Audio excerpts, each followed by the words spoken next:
All right. Who are you? Oh, hold on. Hi. I'm Kendall. You want me to talk about like what I do or Whatever you want. okay. So when I say who are you, what's your answer to who are you? If someone came from a different place and they wanted Uh, to okay. group somebody and they came across you and you were identifying yourself without or without how people identify you, what would you say? I would say that my name is Kendall and I am a creative soul here. Just trying to add some good or not necessarily good, but trying to push our society in a better direction Yeah. with my creativity, with the words that I speak, with how I am as a mother, with how I show up as a human every day. Yeah. Where do you get your source of better? Like, do you reference a faith or a religion, or is it something that you kind of come up with in your own? Where does your source of better come from? My source of better comes from, I think it comes from like my spirituality, but it also just comes from my belief system that I believe that human beings are human beings and deserve to be treated like human beings. And so we should be allowed to show up every day with everything that encompasses as humans, our emotions, our actions, the experiences that we get to have. So I pull my better from that. If that makes sense. Yeah. It does. It does. And so, like, did you always grow up with this perspective? No. Yeah, Not at foundation. Well, I know a little bit because all. we know each other. Yep, not at all. Tell the people a little bit about your upbringing as it Oh relates. gosh. So I grew up in Baltimore. But I grew up in the church. I grew up in the Black church in the 90s and the early 2000s. And so that was incredibly patriarchal. It was difficult. I didn't understand. I questioned it a lot when I was younger. Um I didn't understand the hierarchy. I didn't understand like the rules in the box that we had put ourselves in, and within that religion. So yeah, no, that was kind of what it was like growing up there. And then I walked away from it as a teenager, and then I kind of returned to it again in my early 20s because I was suffering from extreme anxiety and depression. And when I was in my 20s, even in my whole life, I didn't have the word anxiety and depression. I struggled with it my entire life, but I didn't have the word for it until I was 20. And so at that point, when I felt like I was hitting a crisis, it was always like, well, where am I going to go? I didn't, at that point, I was told, like, Black people don't go to church, we go to therapy. I mean, black people don't go to therapy, we go to church. Switch that up. But like, we should go to therapy over church, but that's a conversation for another day. So like I didn't know any therapists. I didn't know how to do that. I was like, do they take insurance? Like, what do I so I just went to church again. But I did find a new church, and it was a life-changing experience. I'm not still there, but it was still life-changing. What made you walk away initially? What was there any experience that made you walk away and you Yeah. I just I think I came out the womb a feminist. Like, yeah. I think it's in my blood. Like, I just come from a line of strong women who are opinionated. We stand up for injustice. We speak out. And so, like, I never really understood traditional marriage, and I never really understood the traditionalness that was in the church because it was belittling to women. Um, it was hard for me to compute in my mind watching this strong, amazing mother I had make herself less to fit into the system. And I was watching that from a young age. Um, and so, yeah, that was kind of how I got away from it in my teens. But I think that exit was temporary because I was still growing. And I think I exited out of anger. and not out of a place of like closure. So it was probably inevitable that I was going to end up back in that situation at some point in my life. But now as an adult, having left again, it was closure. Yeah. Yeah. You left this time with closure. What allows you to have that closure? A few years of hell, a lot of Yeah. therapy.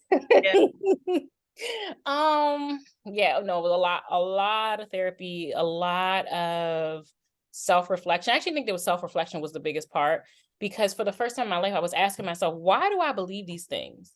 Yeah. And why?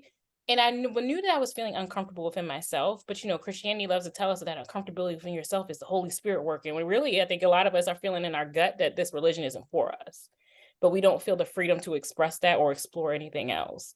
Because if you were raised in it, you're taught that all these other things are so evil and they're so bad. And I'm like, really, Christianity is witchcraft in another name. So let's call the thing the thing. Yeah. But not that I'm a Talk about witch. that. And not that I have anything against witches, because Yeah. I love witches, but I'm not one. Talk about that a little bit more. Why do you see witchcraft in Christianity? Because there's blood magic. We literally like drink cranberry juice or whatever, and we're like, this is the blood of Jesus. Witches do that same thing. That's blood magic in another name. The way that we pray, the way that we call on the Holy Spirit, the whole speaking in tongues thing, it's like enchantments. It's so many similarities. It's just in a different light, in a different area. That's why now I look at it as like religion religions are different types of spirituality, and they can bring some peace. I never want people to think like I didn't have any growth in Christianity, because I did. I learned to listen to myself. I learned to begin to love myself. And when I was a part of the church, I had found a lot of peace. When I first got there, I found community for the first time. That was where I learned that community is really important. Because before that, I was like this strong, independent woman. I was always like, I don't need nobody. That's not true. I do need people. And I learned that there. But it was also plagued with white supremacy. It was also plagued with racism. It was also plagued with the patriarchy. And what changed for me was when Trayvon Martin got shot. And everyone since then, like it wasn't just that shooting, it was every shoot. It was like years of back to back and all these protests, and so I was a part of this community, and I was just like, hey, like Black people are kind of like, we're scared right now. We've always been scared, but it's heightened right now, and this is really scary. We're feeling some kind of way. And I was expecting that community to stand with us, and instead what they did was say, well, we don't know what he did wrong. And that was when I realized that it wasn't. When you say the community, are you referencing the church that you belong to, or did you feel like that was just across the board of Christianity wherever I you felt were? like that was across the board of Christianity, because I was plugged into the church I was at, but I was also plugged into some other communities online. And like, I'm always been like a social media marketing person. So I've kind of always had my finger on the pulse a little bit of like what's happening socially online. And so that kind of gives me a glimpse into multiple worlds at the same time. And so I felt like kind of largely discussed within the Christian community, like, well, and then they were calling Black Lives Matter a terrorist group. And I was just like, and then they were saying like, oh, you can't say you're Black, like Black Lives Matter. I was like, what is so wrong in me saying that my life as a Black woman matters? Like, how is that problematic? And then they couldn't understand that there was the organization, which definitely had its issues. And then there was just the saying of saying like, hey, Black people matter. And you're treating them like they don't matter. And we have been treated like that for centuries. So yeah, that began to change it, because then I began to really unpack the religion a little bit more in my head. And I became to realize like a lot of things I was hearing preached from the pulpit, different like jabs that were made in conversations, wasn't just that like they were talking about like things that they thought were sinful, but they really thought that like culturally my Blackness was sinful. Really? Mm-hmm. What type of message did you hear that made you think that? Things that were said about like my hair, things that were they love to make blanket statements about Black celebrities. And I'm like, but what would make you say that statement if you didn't think that their life was less valuable because they're Black? And And I remember saying to someone one time, I think we were talking about Beyonce, and I was like, at the time, I was like, at the time, I was like, I think she would call it, like, would consider herself a Christian. And she's talked about it. And they were like, really? She's the devil. And I was like, no, she's not. And I was like, what about her makes you think that? I asked that to some pastors, and they were, all the things they were listing were cultural things to being Black. And they were like, oh, they're sinful. I was like, so you culturally think that our culture is a sin. So your problem isn't sin, your problem is Blackness. And so that kind of began like a whole new journey for me. And then I thought like me moving deeper into that community would help change it, because then they would see like, hey, I'm a Black woman and I'm awesome. And like, see, our culture isn't a sin, but it was super traumatizing to me. I definitely resonate with that. I don't know if I ever wanted to be in a different culture outside of Black culture to prove to them that we were good, but I did like the freedom to be in a culture or do things that I like to do aside from being identified with the label of Black. And I know that's a sensitive thing to say because people are like, you have to identify with this culture. I'm like, as much as I want to be free, I would also free myself of a label that we also, as Black people, attribute so many Mm-hmm. to. Like, what does it mean to be Black is what the question is. And sometimes it would go back Mm-hmm. poverty, or like you had to do something that was like just not Yep. who I was. And it was just like, Yep. and then when you're around people who aren't considered that color, it's like um they want, there's an assumption that you're adopting their culture, but it's like, I just like to go hike it. Like Exactly. Exactly. That's actually something I've been unpacking as an adult since leaving the church, I think unpacking on Christianity, unpacking my Christianity and decolonizing my faith and my spirituality opened up a whole new realm for me.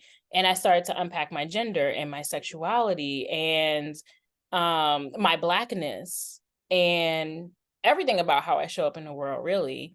I heard this amazing quote on TikTok and it was so good. I don't know the question. It was one of those people who just like go around and talk to people on the street. And we didn't get to hear the question that she asked this guy, but they were in like, I think New York or something. And what he said just like has been ringing in my soul ever since. And he said, stop fitting in, reject everything, and then want what you want. do And in you, a world where mostly everything is a social construct, that is one of the most beautiful sentiments I've ever heard. what would you say that you want? Are any of your wants still around a social construct in some way? Not really, because I don't want to be defined by these social constructs, which I think have caused so much harm to me and to everyone around. Um, I think about them in terms of like wanting to dismantle them, but I don't think about them in terms of like wanting to interact with them personally anymore. Yeah. Um, I have freed myself from the social constructs, and honestly, at this point, I just don't care. Yeah.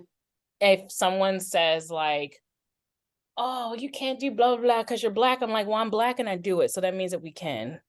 And also, I'm allowed to define my own Blackness. That's good.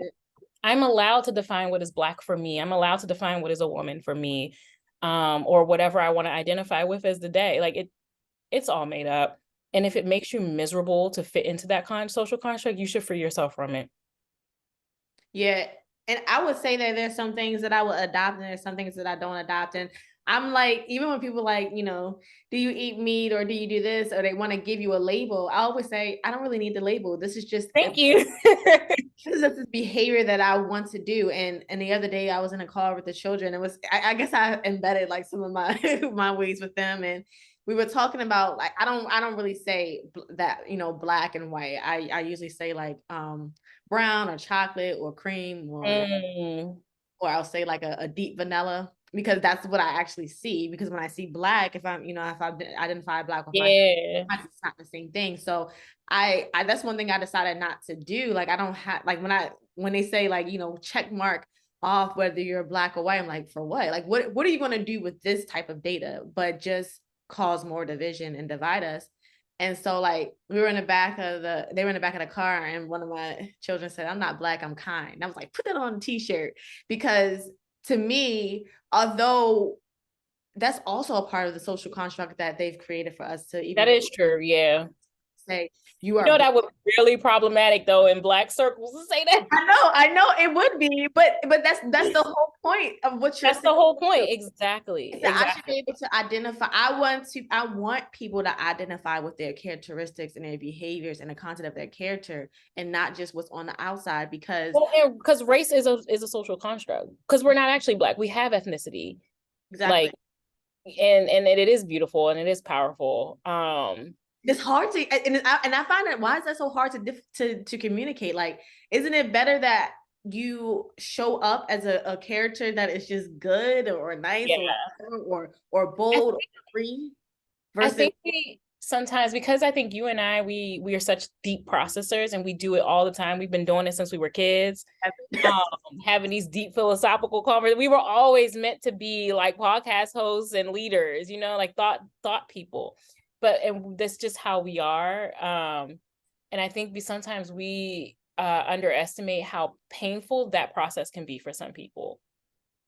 Because I'm such a deep processor, um i i I welcome that process. I welcome that pain, because to unpack myself and my religion and my beliefs and my spirituality and my ethnicity and my race has created some of the most beautiful conversations and change within myself. And so I know that it is hard and it's difficult, but I welcome those conversations because I'm so much better on the other side. But we live in a society that shies away from difficult conversations. They shy away from conflict, even within ourselves. So when people get uncomfortable or they don't like when you say that, or, you know, some people would get so offended if they heard your kids say, I'm not Black, I'm kind. They can't even look past that offense. When it's like, why are you offended though? Like, why is that offensive? It's and that's not. the It's question. actually really beautiful. I think that's the question that's where I want to go with, like, when I was talking to you earlier about the two different panels, is that one is just through the art of journaling and questions. Like, it's so funny that we haven't talked for such a long time, and you mentioned like me asking those deep questions, because even to this day it's like I'm still doing that in every avenue. I'm like, this is probably a part of me to just have these questions. And when I say ask the question, like even me saying the word I ask used to be the thing. Like I ask so many questions, but sometimes I say ask, and that there's a whole thing behind that. And I was like, some of these things that we make up are so silly, and people get frustrated and angry, and it's just like, you know what I'm saying. If I say ask with an X or ask with an SK, like, is where I was brought up. That's how they said it. But you understand what I'm saying enough to be upset. And I'm not using Exactly. that ask to get this question, but I ask a lot of questions. I ask a lot of questions, And And because the one thing some people need to ask themselves is, if something, and I do this all the time now, I do this all the time. If something makes me upset, I'm asking myself, why? yes, Why? And that's I, something I'm not having that conversation. Like, if I'm scrolling online, like I'm doing all the time on TikTok or Instagram, whatever, and something rubs me the wrong way, the first thing I do is ask myself, why? That's what people need to be doing. If you see something out in the world or whatever, the first thing you should be asking yourself, why? And not that, and that doesn't negate the fact that you're upset about something. You can still have that emotion, but you need to interact and listen to why you're having that emotion. You need to give that emotion a seat at the table to be like, okay, I feel frustrated because of that video I watched. Why do I feel frustrated? What is that trying to tell me within myself? oh, exactly. The more you listen to yourself, the more you might get to the point where it's like, you might even free yourself with these questions, because Yeah. you're like, oh, I got that because somebody said this to me a long time ago. I don't even talk to that more, but I'm still allowing that to hold weight. And now I'm creating an opportunity to be upset for something that's not supposed to have power over me. Like, Exactly. Exactly. questions. I know it takes a little work. Like when I think about questions, and I have questions for people all the time. Like in some of the business that I do, it's just like, but once you get through that first layer of good questions, then it's Mm-hmm. free rider from there. You kind of automate your life to be in exactly what you said. Talk about that freedom. I think But that's one of the things that I took away from Christianity is like, I'm a huge journaler, but I learned to be a journaler because of Christianity. yeah, same. But journaling isn't just Christian tied to Christianity. Journaling is good for anyone. Everyone should journal, should. because that is the best. Writing to yourself about yourself is the best, or you're about your life, or you're about your experiences, your emotions, the things you like to eat, whatever, is one of the best ways to get to know yourself. Yeah. So Mm-hmm. what's your relationship with God? Do you believe in God? I believe in a higher being. Yeah, I believe in higher being, but I don't think too much about it. Like I used to harp on it a lot when I was a Christian. Yeah. I don't as much now because I believe that there is some form of higher being, but I more so believe that that higher being has given me is guiding me through life experiences and has given me a lot of life experiences to know that a lot of that power exists in me. Do you believe that evil exists? Oh yeah. And within people being able to be free and make up their own decisions, where do you find accountability for both yourself and for people that you say can be as free as they want? Accountability should come alongside community. The reason that we as humans don't know how to do accountability correctly is because we've been so dehumanized for centuries. Like you have to learn how to be accountable. You have to learn how to be in community with one another again because it doesn't come natural to us anymore. It comes more natural to others, some of us more than others because of just who we are as people or how we were raised or whatever. But especially in the American experience, it's not the norm. But that's where I find my accountability is within community with people who are like-minded healing individuals. Are there any experiences that you can share that have made you feel dehumanized in your life? Which one? Like, just the one that Everyone, popped in my everything, everything. Oh my God, this country is just so dehumanizing. Like it doesn't treat people like people. I'm trying to think of a really good one that I can explain here. I one think, for you, like in your personal life. How have you? yeah. Um, One really good example of this is when I moved back to Baltimore in December of 2021. It was a really hard time to be moving Mhm. because well, it was November, but it was like October when I was looking for a house here. And it's already a housing crisis in this country and rent is like astronomical, so that already made it difficult. Which felt dehumanizing. It is dehumanizing to work hard every day of your life to make income. And separate from that, we went to college and we did all these things that society told us we had to do in order to grow up and make the income we needed to be able to contribute to society. So we did that, but I've never been paid fairly. So it's already dehumanizing in the sense that like I have to nickel and dime to be able to afford a place to live when shelter is not something that someone should have to make huge sacrifices for. We should be able to work a normal job and meet our basic needs, period. And that's just food, shelter, clothing. Like you shouldn't have to be like, damn, I can't eat right now because I have to pay my rent. That in itself is dehumanizing because we are humans who you need shelter. It is not healthy or safe to sleep on the street. So anyway, I found a place to rent and it started off great. I was really excited to have a Black landlord for the first time because, well, that's not for the first time because I rented in Ethiopia and I had locals. So I did rent from Black people in Ethiopia, but I hadn't rented from a Black person in America, and I was really excited to be able to like be in a business relationship with a young Black couple and rent my home from them. And it turned out to be one of the worst experiences of my life. Um, they were just so unkind and so belittling. They came over one day to like inspect the apartment, which I don't know why. And oh, the oven was broken and they were not wanting to fix it. They wanted me to pay for it. I said, that's not in the lease. So they came over to look at it. And the boyfriend of the girl who owns the house came in with the worst negative, um, like misogynistic energy I've ever encountered. It was just like right off the bat, it just hit me like in my chest because I'm super sensitive to things like that. So I noticed them right away, and my mom was with me. And when I tell you this man was so unkind and got in my mom's face, yelling and cussing at her, it was so wild. And I was just like, you're here because I'm pointing out a few things in this house that make it a little bit and make it difficult to live here. We don't have a working oven right now. Like the windows weren't working, it was freezing in the house, the electric bill was so high. It was so many things that were easily fixable, but the way that they handled it was in a way that was like trying to strip me of my humanity, and they made it really personal, which I didn't understand.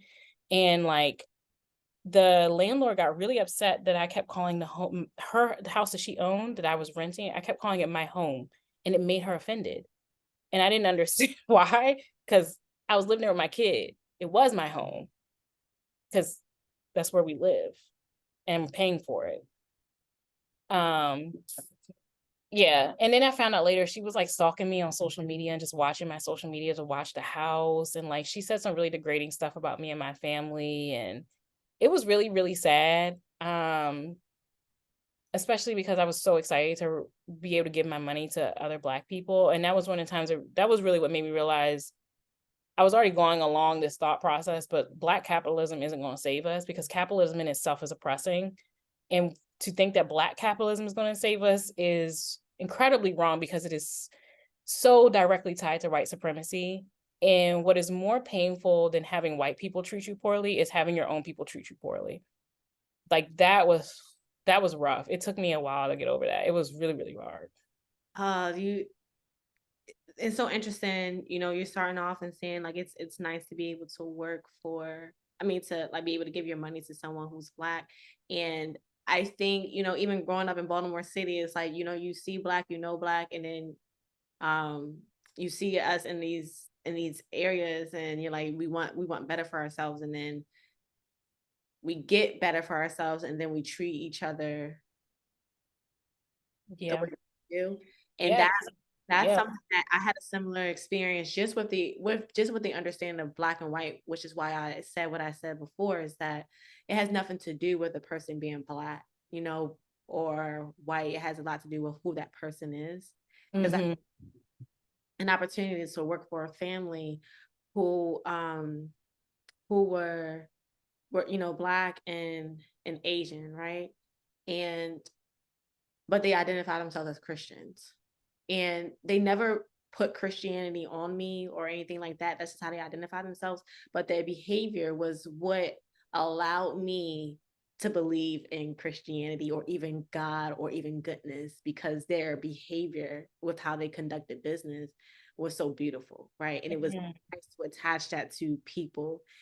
But I've also seen people who weren't Black, treat me like a human being, and people who are Black, especially in Baltimore City.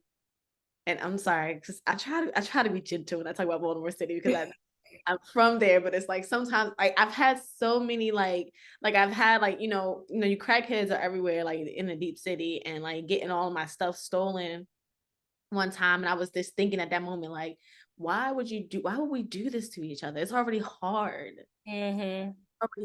Like, why are we taking from one another? And But that is a symptom of a society, people that has had their humanity stripped from them. I understand that. I do, but I also feel like everyone has a decision and choice, just like my family was within that same community, right? So Yeah. some of this is a part of our decision making, even though there's all these things that set us up for failure. Like, we definitely wasn't set up for success, right? Hmm. But no one can actually make us do some of the things. Like, I can sit there and make a choice and lean on the fact that, oh, they set me up for failure, so I'm just going to make it hard for you. I also have a choice, like, they're setting us up for failure. How can we set ourselves up for success together? Because that might be more helpful for us Hmm. fighting that than us just leaning into it. Like that, like I guess that's one thing that I kind of want to study, because I've heard that before. That actually somebody who we both know growing up, I'll tell you later, used to have that, had brought this to my attention. Like, this is, this was the lot that they were given. This is why they do these things. Like, understanding, like, Black people in impoverished communities, when you have lack of, you want to take from other people. And I also think, like, this is why I kind of lean on to like goodness and the return on the investment of following these, even the laws of good. No matter if you say it within religion or you say it outside of religion, what are the laws of good and what are the laws of treating each other like human, treating each other with respect. Like that has nothing really to do with anybody outside of ourselves. It Yeah, really we I have to think, us to. sorry. No, no, I know. I'm trying to. I'm learning how to. One day, I'm going to be able to explain this the best way I can. So, I know exactly what you mean. I think that one thing I've been learning from indigenous communities is that we have not grasped in the Black community fully or at all. Because I agree with what you're saying. Like you do have a choice. You could not do that. But we do not understand in the Black community um how much generational healing we need. mhm, Um and I not that indigenous communities are perfect at this, but they are really amazing at explaining it well. yeah, Um Pain can travel through generations. Trauma can travel through generations, and it does, and it has. And Black people have not, we've been so disenfranchised for centuries. We haven't even begun to heal the pain from our ancestors who were in slavery for 400 years, who were ripped from their homeland. Like that is so deeply devastating, and it was so deeply devastating. I feel that pain in my bones. And oof, a bug just flew on my nose. I feel that pain like in my spirit. And when I began to heal, I remember when I first started going to therapy when I was like 22, I was a mess. And when I started to heal, I remember saying to my mom, like, I don't feel like I'm just healing my stuff. Like it feels deeper than me because the amount of anxiety and depression I had in my body was not was it could, there was no way it had come from just my trauma. Because yes, I had trauma, but I felt like I genuinely could like visually see my ancestors being like, you're healing they had to do what they had to do to survive so I could get here, so I could start the healing process and I can change my family. yeah. um and I don't think that we grasp that enough in the Black community. And so you see these terrible decisions that get made, the way that we just debilitate each other. I mean, look at the freaking podcast bros kill me with some of the most horrible stuff they say about Black women. I'm like, why would you say that? You came from a Black woman and you're not even listening to the pain that we have because of the patriarchy in our own circle. Um, but indigenous communities understand it, and that's how I began to learn about it. Because when I was hearing all this, I was just like, when I was feeling like this is generational, I gotta like learn some more about how the body like passes pain. And I started to read about from indigenous people and listen to indigenous people online. And I was like, okay, they understand um that it took generations to get to this point. It's gonna take generations to get out of this point. And so someone making a bad decision right now, like, yeah, this fucking sucks. But at the same time, like it gives me a lot more grace, and it makes me want to keep setting an example within reason, because there's also justice that needs to happen too. It within reason because I had a. I mean, I don't think I've even loosened up from grace as much because I've just reshaped my experience with people who decide whatever it is that they decide for their lives. Like I don't have any judgment over it. Mhm. I just have a choice to determine whether or not I'm going to keep getting hit because of Yeah, decide not to. yeah, Because yeah. So will remove myself from situations, especially even more so with all people, but especially with Black folks, because I know that pain hurts so much more. It hurts so much more to be disenfranchised by your own than does by white people, because I expect it. I'm like, on a certain level, most of y'all haven't unpacked your whiteness, so it's gonna happen probably. And but with yeah, there's value to removing yourself from a situation when you just vibrationally can't even deal with that no more. And I do that a lot. I've actually gotten a lot better with it. Even, I was in the whole cult and things like that. That's where I Yeah. more about being Black, like, and I've embraced a lot of love. I mean, honestly, I never really had my mother never talked to me about race, so I never really had like a foundation to be like, this is my blackness. I'm black and proud. Like it's just I literally just like to be around people who were good people. And then my environments were set up in a way where it was always multicultural. So that's just was my experience. Yeah, you did. Yeah, you grew up, I think I grew up multicultural, Mhm. but my parents also were extremely like, we're black and we're proud, Yeah, yeah, yeah. you know? So it was like I had both worlds. And I had the visits, right? You know, we I went to church and the black church to give me some blackness. My And you lived out in the county too for a little bit, didn't you? Which Yeah, I yeah. think has something to do with that. Yeah. I actually right before I moved out of state, I was living in probably the hoodest of hoods, and You were. like I was like, I might get shot. and I was fine. I was comfortable. So I never like I think I might come off like when I say these things like, oh, I don't like black people, because to me it's not even about black people. It's just about because I just like people who with all of the wrong decisions that I make, with all of the flaws that I have, like there's one decision I can do, and that's like just to make sure I'm gentle with people. Yeah. I could mismanage my money. I can, forget to, do something in the beginning of the day that could set me up for success for my entire day. I forget to exercise or whatever. Not forget, but like get lazy. But all these things that could be, but as far as like if I have an opportunity to speak life, which means just hello, good morning, or Hmm. to one another, I just feel like that's something that I am deciding to do. And so when I'm around and it's that I also understand because I know sometimes why, we have the whole angry black woman, like why everybody angry and mad. Cause like you have tons of reasons to be angry and mad. But we also like, I don't know, I just feel like we just not paying enough into our decisions. And everyone has that option. Like I don't think I'm any different because my grandma raised all her children in the middle of the hood, West Baltimore, right?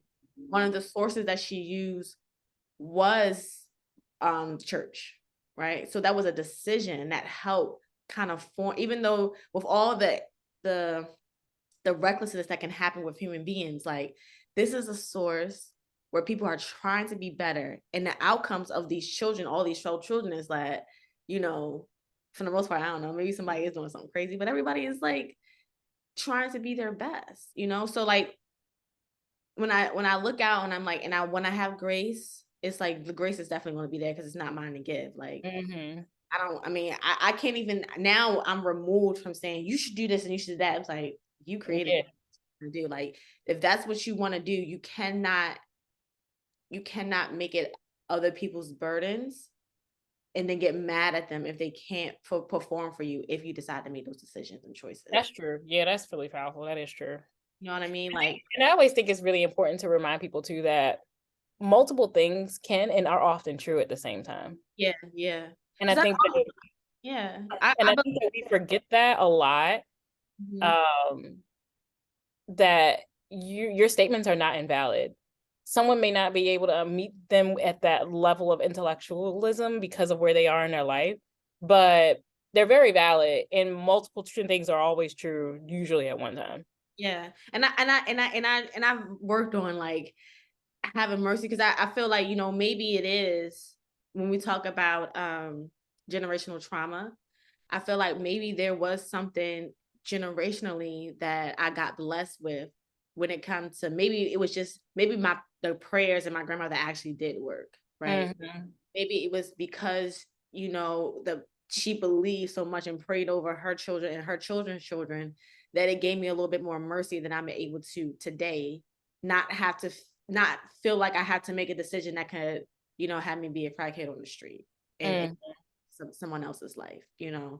could be generational blessings in disguise, even through all that trauma that kind of helped a little bit for the people who can think about their decisions and kind of contribute to the world without it being like a woe is me. Because I feel like one of the things that I've understood about not even being black, but just choosing to be a victim or is that even if you are, like you said, two things can be true at the same time. Even if you truly are a victim, choosing to default to that versus doing something else about it Still a choice, It right? is a choice. Yeah, yeah, and people forget that all the time. Like, I grew up with childhood trauma, and, like, yeah, that really affected me growing up, and it affected who I was, it affected how I showed up in the world, how I related to people.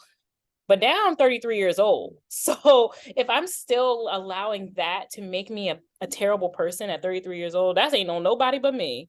Yeah. Then I allow people who treated me like shit when I was little to completely misalign my entire life. And I shouldn't be letting them people have that power like that because they were wrong in the first place. Did childhood trauma come from your parents or Yeah, my parents, church. yeah. Yeah, and What just being a black girl in Baltimore, like, you just kinda pick it up yeah, as people what's are some of the kinda ones that stick out to you as being really traumatic for you? um,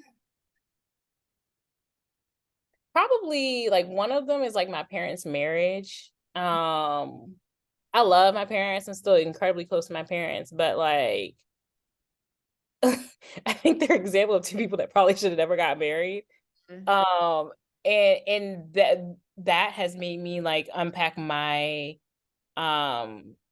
my sexuality, but also just, like, we're really attached to marriage in this culture, and there's reasons for that. It's so ingrained to our society.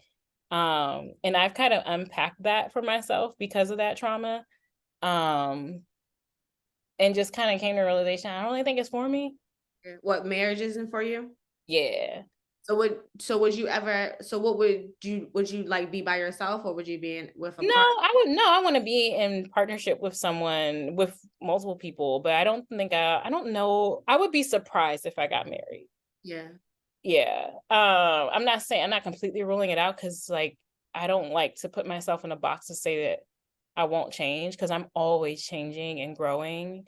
And it's like one of the things that I think another thing about our society is, like, they think that once you reach your 30s or your 20s or whatever, you should know who you are and that's who you are. And I'm like, that's such a flawed part of our society because I just have built a life where I allow myself to grow. And so, like, something that was for me last year doesn't mean that it's not gonna be for me this year. What are Because I'm you not even the same person. yeah. What are how are you against marriage today in your I'm perspective? not really I'm not really against it. If someone wants to get married, I would never talk them. No, I'm not gonna say I would never talk them out of it. Yeah. I would ask some really strong questions. Yeah. But for me personally, it's such a permanent decision and divorce is so expensive. And I don't think that a marriage certificate is required to build a life with someone. Yeah. It's a social construct. It's not like we um race was is a social strong contract that was social construct that was created to support capitalism. Marriage and gender roles was a social construct that was created so that with the money they were making with capitalism, they had somewhere to send it, like, legally through their generation so that it wouldn't just get lost in oblivion. So So I just don't want to really do that. I also want to give myself the freedom to be like, yeah, we walked. I mean, maybe I'll meet someone next week and we stay together for 6 years. And then in 6 years, I want to be able to have the freedom to be like, my life has changed and I think we should go in separate ways. hmm. And marriage just makes it so permanent. And I just don't want to do that. It's so interesting because as socially constructed, so I don't know how to say that if I'm saying it right. So like, but people don't really follow that. People get, I mean, I guess it depends on how much money you have as far as the divorce being like, Yeah, I just feel like it's why make it it's just such a permanent thing in our society. Like, it's like legal. You're legally binding yourself to someone for life. And I just don't like that for life thing. Like, nothing is forever. Like, Hosier has a new song. It's like, what is it? All things end. And it's so true. Like, all this stuff is just like gravels. It's like sand in our hands. You try to grasp it forever. It's gonna just nothing is forever. I think we just hold stuff way too tightly. So I don't want to hold another human being that tightly. We should be allowed to experience each other until a point where we're done. yeah, And my last relationship really taught me that. There was a point, probably 5 months before we broke up, and I heard this in my gut and I didn't understand why. And I heard we were on a vacation together, and I literally heard like it's a small whisper of my intuition be like, "You, this is a goodbye trip. You need to say goodbye." And I was like, "What are you talking about? I Yeah. love this man." And I held on too long. I held on too tightly. I should have let him go when I felt that, and we could have parted as friends, but Yeah. we stayed together, and then we had to part as enemies because we stayed too long. We were supposed to experience one another. We were never supposed to be together for life. Is anything permanent for you in life? Because you have your relationships like with your daughter, which would you would want to remain forever. Yeah, it's permanent, but it's not that relationship is permanent. She'll always be my daughter, but it will never I hold it loosely in how it needs to look. So it's not necessarily that I throw people away. It's just that like I allow things to change. Mhm. I allow people to change. I allow my daughter to change. I allow our relationship to shift. Um, I've made my relationship, my mom has shifted so many times over the years. Now she's like one of my best friends. So um we have to allow change. We have to allow people to be able to explore themselves. My relationship with Cam has changed over the years, especially because we've gone through journeys of going in and out of Christianity, in and out of the country. We've traveled the world together. Like that has caused our relationship to change. And now she's gonna be 13. And again, our relationship is changing. So it's not, I hold her very loosely in that she is a human being that I've had the privilege to help bring into this world, and then I'm having the privilege to be able to walk alongside and guide her as she grows up. But I hold it very loosely that she changes, and I welcome that change, and I'm here to help her understand those changes and how she shows up in the world and how she should treat people. But I try not to hold her too tightly because I So get what's her. your ideal relationship? Is it just something that just if you were to be with someone who would remain with you for the long journey, Oh, is that something that's like so that you're against? You just don't want to be with someone for the oh journey? no, I'm not against it at all. No, I want to experience real love. I don't even think I have. I've had very, very small experiences that have even come close on any level, platonic, romantic. Um, I want it. I don't necessarily want it right now. What does that look like? What does love look like? uh, what does it look like? I can tell you what it is. What is it? Love is, and I've been wrong. I was actually just writing a blog post about this the other day because I've been rereading Bell Hooks, Mhm. All About Love. And I think the first time I read it, I was reading it through like a view of Christianity. And now that I'm outside of that and I'm reading it in a wholly different light. And I love her description of love that like I've been wrong about love. I've said that like, oh, someone loved me, but they just didn't respect me. That's not true. Because if you don't respect me, you don't love me, because love is a part of respect. To love someone is to have care, good communication, respect, justice. It's like there's so many things that are all encompassing with love that if one part of that is not there, it's really not love anymore. It turns into something else. So have I had a love experience where I've experienced all of that? Mm-mm. I You mean, haven't maybe, experienced it because of the flaws of the people, or is it just it wasn't consistent in one area or the other? Like, because of the flaws of the people. I mean, our society, we built a whole like business out of love. I was like, I mean, I love Love Is Blind. I was just watching a show and I'm like, it's kind everybody of keep talking about this show. I have not seen it, but a lot of people are talking about this show. I I don't know. can't watch it anymore. This is probably the last season I'm going to watch because I can only watch humans be dehumanized for so long until it isn't funny to me anymore. It's actually really sad. The first few seasons were really good. I thought like they were going to do something different, but this season was just like it was rough. And then people got annihilated online. I was just like, Netflix set them up for this. Netflix didn't protect them. Netflix should have therapy, should have therapists on hand to help walk people through some of the stuff they're feeling. And they just set them up for this for money.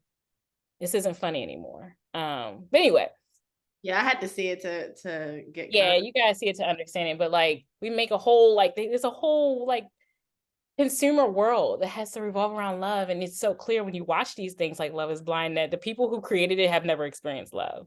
Not true, deep, life-changing, perspective shifting love, because we would not do this and disrespect it like this.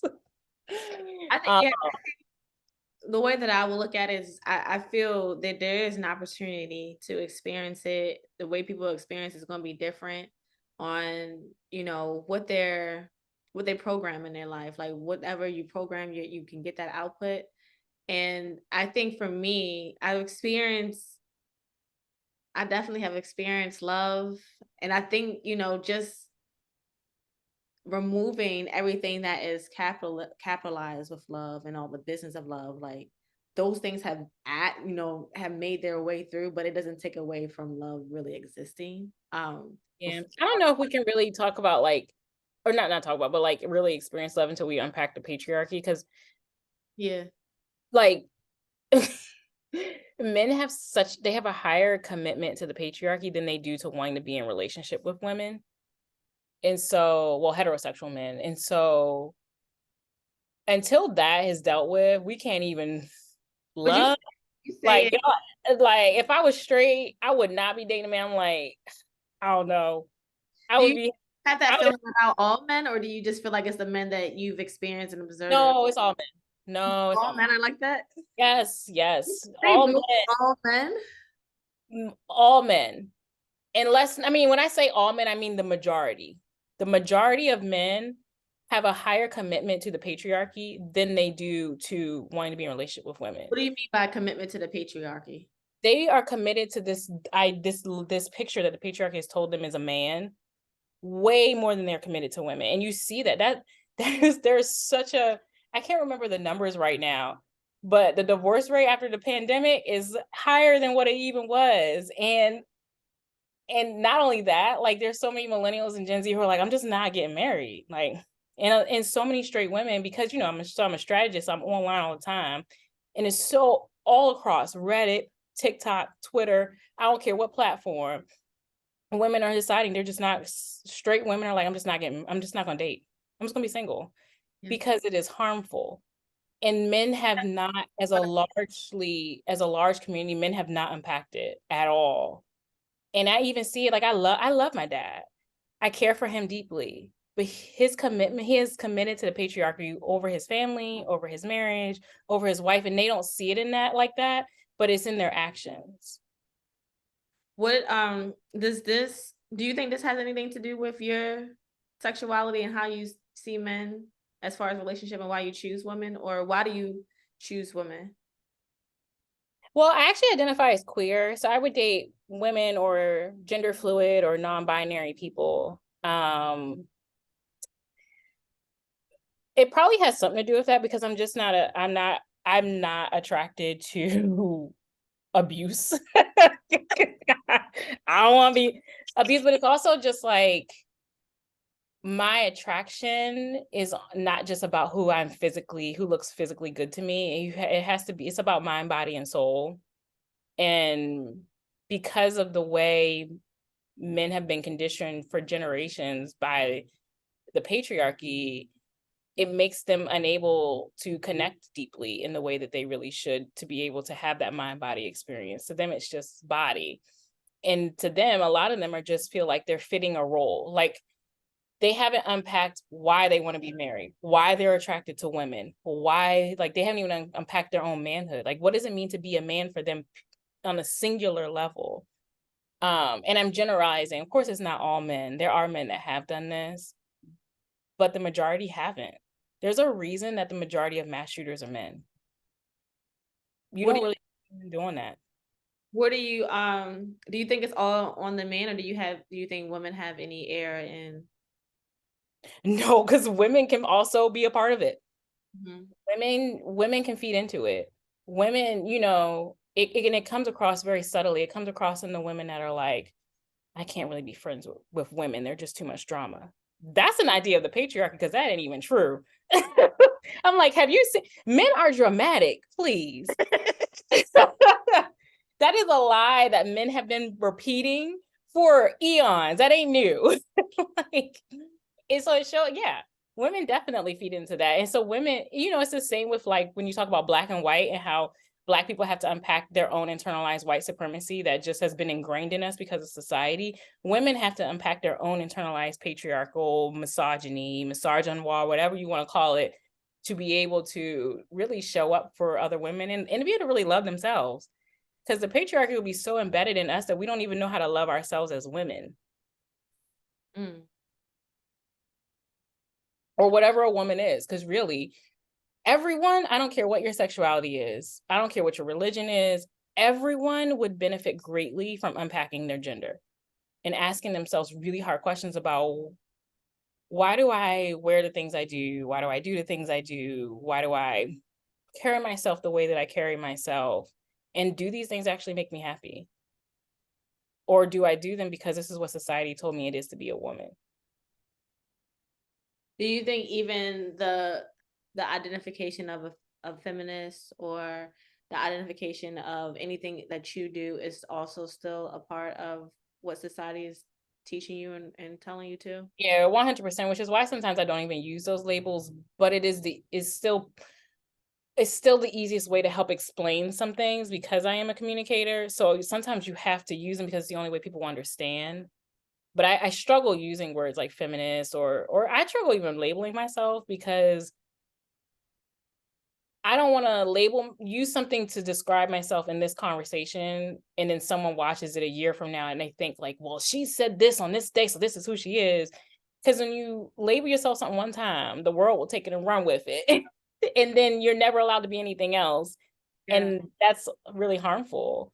So sometimes I won't do it, but I do because you need to be able to use the words to be able to help people understand what you're saying and meet them where you're at or where they're at. So I've been trying to find the balance between that, because of me not wanting to use labels. That's the whole, that's what I want to stand under. But and I want to be able to do that because that's the part of the movement.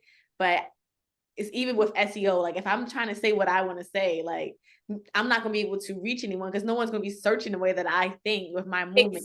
exactly. It's so hard, but it just shows like I think we're kind of like part of the community of people who are ahead of the curve, and eventually the others will catch up. But it is difficult. I mean, I struggle saying I'm a feminist also just because of like the racial ties to it. The feminism movement traditionally didn't include black women. It was just white women. Yeah, I And was, yeah. yeah, and so black women tend to identify more with womanist. I use feminist because it is the term that will be recognized the most, although I don't really agree with it. But yeah. A lot of people, some of the things that I've seen online when it comes to feminists is the argument that, white women have brought black women into the feminist movement, taking them away from their husband, which is taking them away from those families that actually help. I mean, I believe in family. I believe in the family structure, even if it had to be let's see, modified, but just keeping the union of like you came from, this is part of who you are. You came from these two people, and they also have to have that grace of like, they come from something else where they're learning. But the more we kind of keep that together, there's a little bit more organization and less constructiveness if they try their best versus it just being like torn apart. And this is just, me trying my best because I didn't come from a two-family household, but I did come from a village that literally consisted of both man and female, and not in a way that in a way that made me look at men in a healthy way, because I saw like the leadership with my uncles where they, like my uncle took on my cousins that were, and their mom left, which is something that I haven't seen before, because usually seeing the mother kind of like take on all the responsibility and Mhm.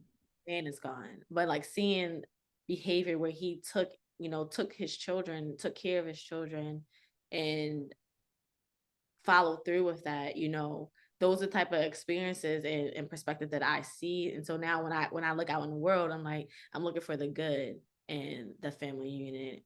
I'm looking Mhm. for good and those relationships, even with the flaws all there, like which is going to give me a better return on the investment, the black family destroyed within this patriarchy, or the black family arguing with each other about men and women and their roles. And I, Yeah, I think I would love to get to that point, but we can't. So for me, I feel like I feel like I can't have peace when there's injustice. yeah, Like with when I see it, I think it's like the Aries rising energy in me. Like when I see injustice, I'm just like, whoa, no, I ain't gonna be having. I'm not gonna be able to have a moment's rest until I process this. I would love. I definitely. I don't want to destroy the Black family. I don't want to destroy family, and I think family is part of community, and it is incredibly important and beautiful. I think you can create families. You don't. It doesn't always have to be blood.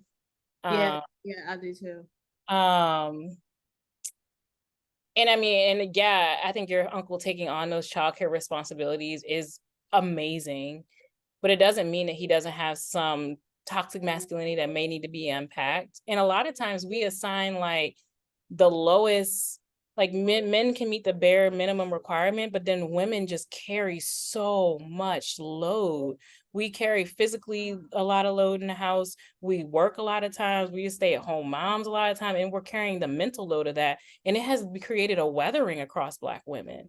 The reason that a lot of Black women aren't wanting to do the traditionalness of having all that is because the men have assigned, men think that to find a good woman is that she has to do all these things. She got to cook, she got to clean, she got to take care of him, she got to meet his emotional needs and all these other things. But that has worn Black women down. It has made us feel like nothing. It has added to our dehumanization.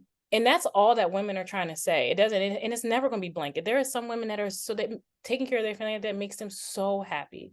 Yeah, If that makes you happy and it brings you joy, I want you to do whatever brings you joy. But it has also added to the dehumanization of other women in our community. So like I think what women want is we want to be able to have those conversations, but when we try to do it, we get attacked or we get told, oh, feminism has ruined us. And that's not really true. Because I'm really radical, but most women aren't. Most women I know aren't. They just want to be respected. They just want to be loved really well. And they just want to have a partner that they can communicate and process these things with. And they also want to share in the household chores. If you want her to push out all them babies, you need to share in household chores and carry the mental load. yeah. The mental load of running a household as a single mom, and it is just the thing that wears you down. Yeah. I It is think the thing that breaks you.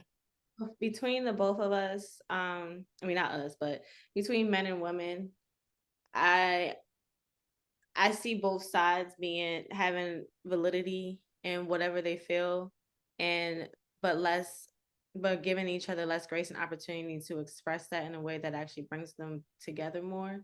Like if we're going back to where this all came from, it wasn't, I don't know what it was like before, I don't know, I don't want to know. But from my understanding of slavery, the man being whooped and even raped sometime in front of the woman can kind of create something as it relates to that trauma that you feel that Mhm. over time, that also created some trauma in the actual person getting raped and Mhm.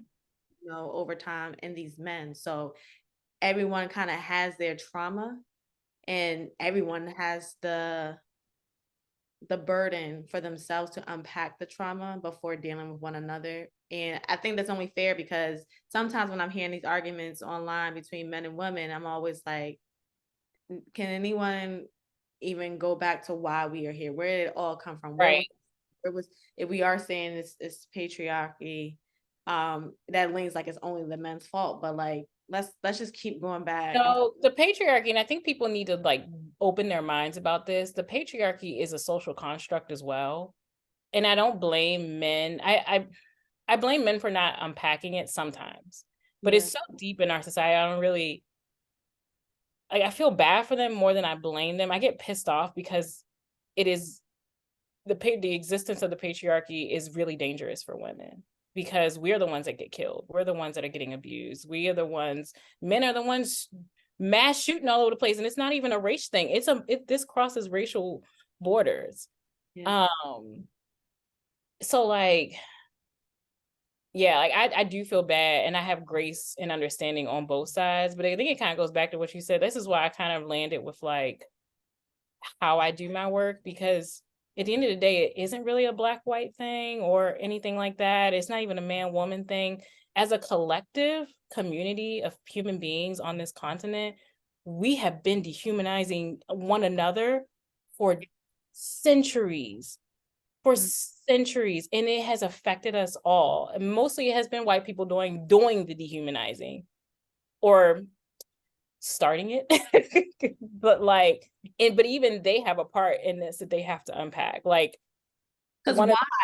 That's a like I've always wondered, okay, we understand that, they're the leaders, but that still has to come from something. Like what happened to you that you okay, so listen, this will shift your perspective of how the race relations in America a little bit. So Mhm. in America, in our school system, we're taught that like that the pilgrims, the settlers came here for religious freedom. Is that what you learned? Girl, I wasn't paying attention, so Girl. I'm Okay, sorry, girl. this is what they teach in American schools, that they came for religious freedom. People I- outside of the US are not taught that. They are taught that the settlers came to America because they were religious extremists. And they okay, got us over here with them. And they making these dumb laws and making us suffer. I'm like, can because I they go? were religious extremists. They were considered religious extremists. And because of their religious extremists, what they wanted to Which create. made them, but they were such religious zealots and extremists with how they practiced their religion and what they believed and all of that, that they had to leave England. Then they land on this land and murdered all in like mostly almost all the indigenous people. And then it all began. Yeah, And it was just like, oh, y'all should have stayed where you came from. And yeah. then colonization, and then it just all went to crap. But it started there. And I don't even have a full understanding of like English. I think we would have to have a full understanding of English history to be able to really understand why they were religious extremists and Yeah. what that looked like there, and how it fueled their dehumanization, Mhm. or them wanting to dehumanize people. And maybe they were being dehumanized, and they were probably being dehumanized in England, honestly, because they weren't the nobility class. They were the lower class, the middle lower class for the most part. And so, And it's going to keep going back, right? Because if them being dehumanized when they were over there, if that was the case, like okay, the people over there, like what's wrong? Like, and right. Yeah, I've had this conversation with myself a lot, because then I'm like, okay, well then we how got to does go back to the beginning like somewhere. how does it end? Like, Like how does this end really? Because like, okay. like in order to get to the end, we definitely have to go back to the beginning, because the beginning is going to teach us a lot, which is why I've kind of been going through this thing about circles. And I was in my own personal life, which is kind of like sharing what I've been learning, I guess, as I evolve, is that I keep going in this circle. I keep going in this circle. And I felt like the circle was like me having to start all over again, but it's really just this new circle that kind of like gives me more insight the next time around. And Yeah, yeah, I yeah. give an ending to something to get a beginning when I'm going back to the beginning, but this time with a new lens. So like I That is understand really just how life is. It kind of is circle cycle. of life, they said it in line. Yeah, it's like cycle. And it's why you do see some of the same kind of like themes sometimes. You're like, damn, I thought I learned my lesson. Yeah. But maybe you did, and now you're older and you're mature, or you're wiser, or dumber. It makes me just now understand that it seemed like these things are always going to be happening, but now I have an option to determine how I show up as I'm going through the circles. Is it going to have a big I think impact? I think that's one of the greatest things about being in my 30s now and really having a little bit of life experience, because yeah, I can now fully see some of these cycles, and I can understand like, oh, I see this, I recognize it, I'm in control of how I handle it. Yeah, exactly. That was not something that I really understood when I was young. Because I think when you're still growing too, you're just trying to like keep your head above water, Yeah, you know, yeah. like, and then when you're young, you're in school, and that's a whole nother thing. So yeah. Oh, well, I'll let you go ahead and get to your dog. If you want to just close out with how people can connect with you and any last words before we go. Yeah, so my main platform is probably TikTok. I post the most on TikTok. I'm a digital strategist, so I talk about like ethical and inclusive marketing practices. I talk about like humanity, just like kindness and trying to add some good into the world. I also have a website. It's kendalford.com. And I'm also like a self-prescribed anarchist too, so that comes up a lot. All right. Well, thank you so much for sharing your time with me. Hopefully we get to catch up a little bit more. There's so much to talk about, but I know. get your dog. I will. He crazy. Bye. All right, bye.